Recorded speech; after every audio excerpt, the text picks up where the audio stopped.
72वें गणतंत्र दिवस के इस गरिमामय समारोह में उपस्थित आप सभी का हम हार्दिक अभिनंदन करते हैं। पुलिस अधीक्षक माननीय श्री बीपी राजभानु जी का आगमन हो रहा है, उनके द्वारा परेड की सलामी ली जाएगी।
गणतंत्र दिवस के इस गरिमामयी समारोह के मुख्य अतिथि हैं माननीय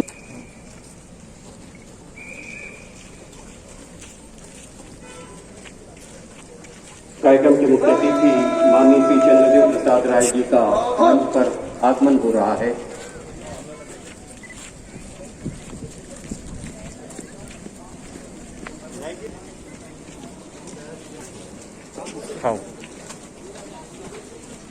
कार्यक्रम के मुख्य अतिथि माननीय श्री उनके द्वारा ध्वजारोहण किया जाएगा। ध्वजारोहण के तुरंत बाद ही राष्ट्रगान होगा, फिर राज्य गीत होगा। आप सभी से निवेदन है कि कृपया अपने स्थान पर खड़े हो जाएं।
राज्य गीत होगा।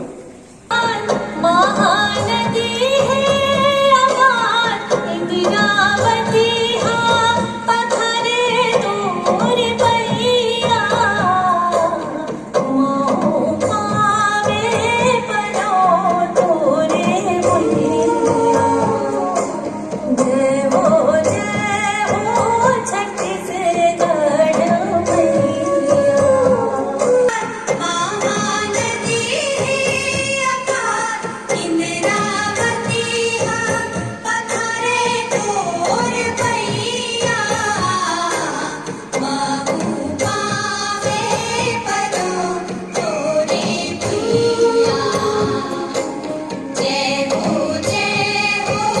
छत्तीसगढ़ मैया। कार्यक्रम के मुख्य अतिथि माननीय श्री चंद्रदेव प्रसाद राय जी के द्वारा ध्वजारोहण किया गया।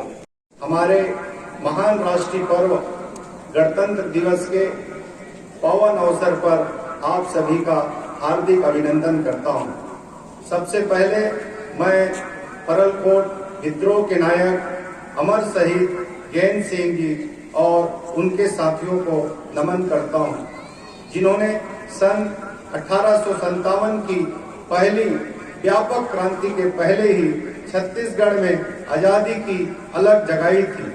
उसकी ज्वाला को वीर गुंडाधुर और शहीद वीर नारायण सिंह जैसे क्रांतिकारियों ने आगे बढ़ाया और फिर पूरा छत्तीसगढ़ राष्ट्रीय आंदोलन से जुड़ गया।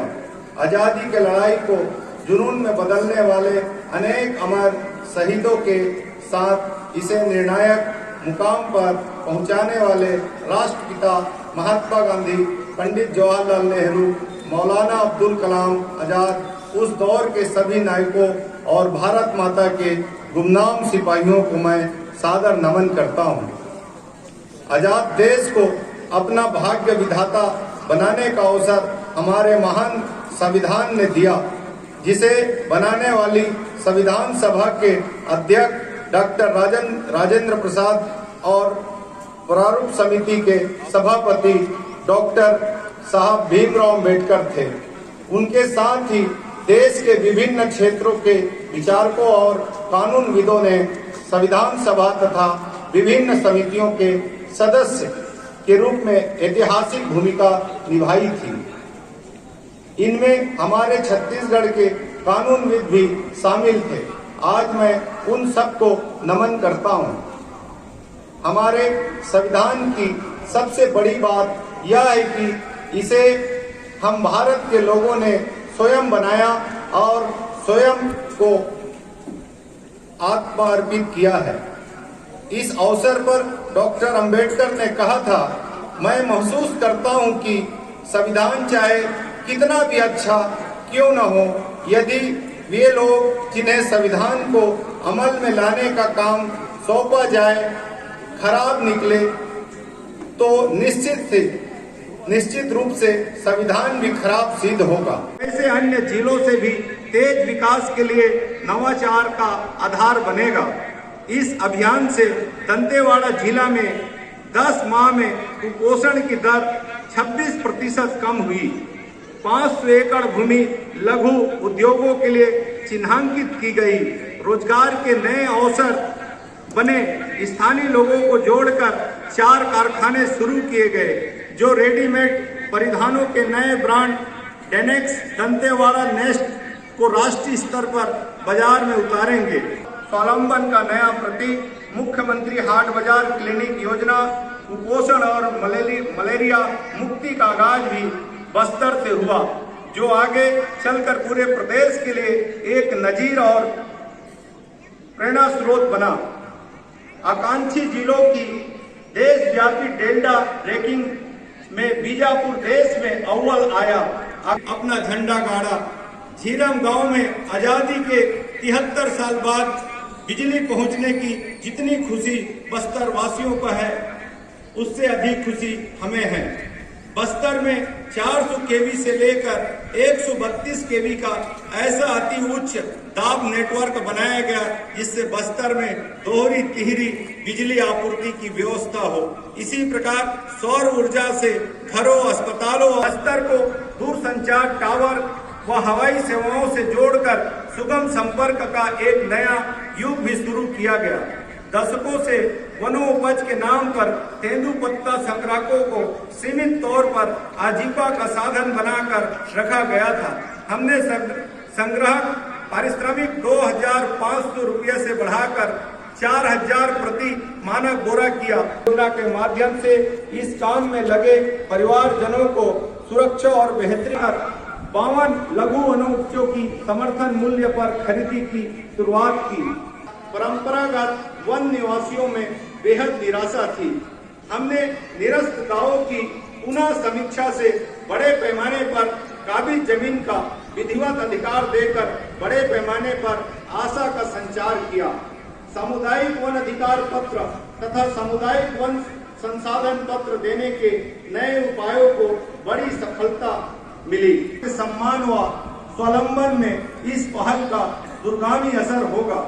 मैं चाहूंगा कि पट्टाधारी किसान इस पहल का भरपूर लाभ उठाए। भगवान राम के वनवास से जुड़े प्रसंग लोक आस्था का विषय है।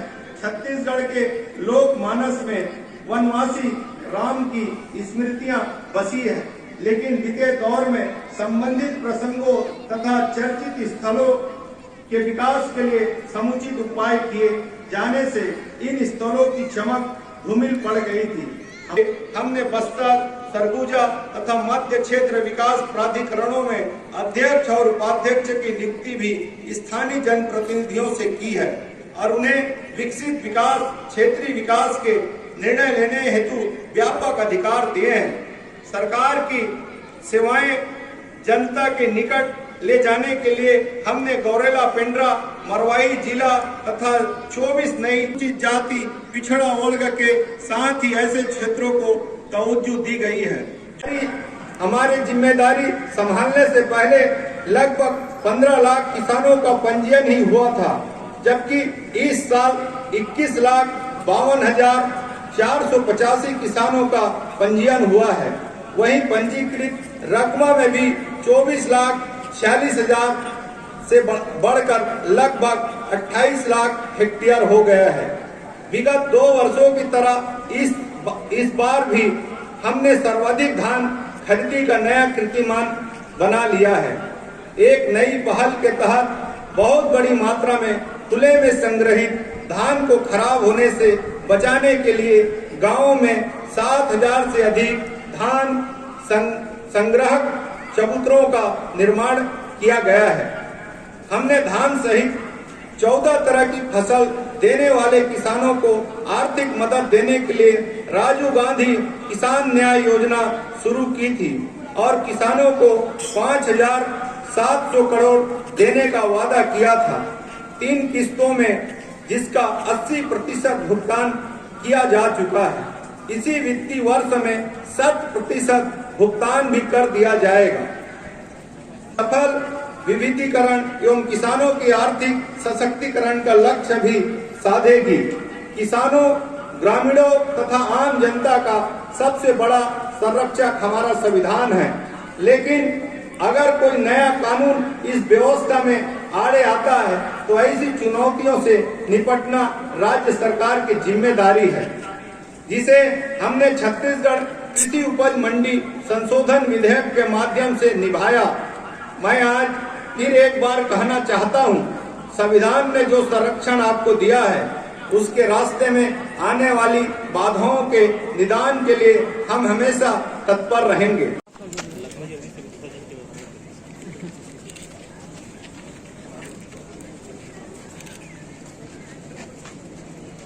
रंग बिरंगे गुब्बारे हमारी रंग बिरंगी संस्कृति के प्रतीक, जो हमारी संवैधानिक सर्वोच्चता, अखंडता और संप्रभुता का संदेश जन जन तक पहुंचाने के लिए निकल पड़े।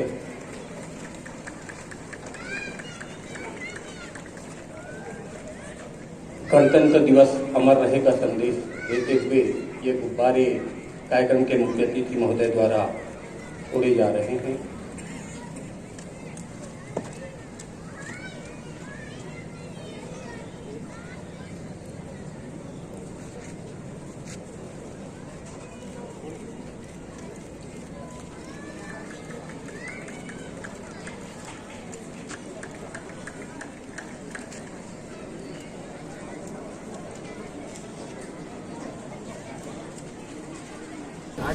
सबसे पहले 72वें गणतंत्र दिवस के अवसर पर धमतरी वासियों को, पूरे छत्तीसगढ़ वासियों को बहुत बहुत बधाई, शुभकामनाएं देता हूं।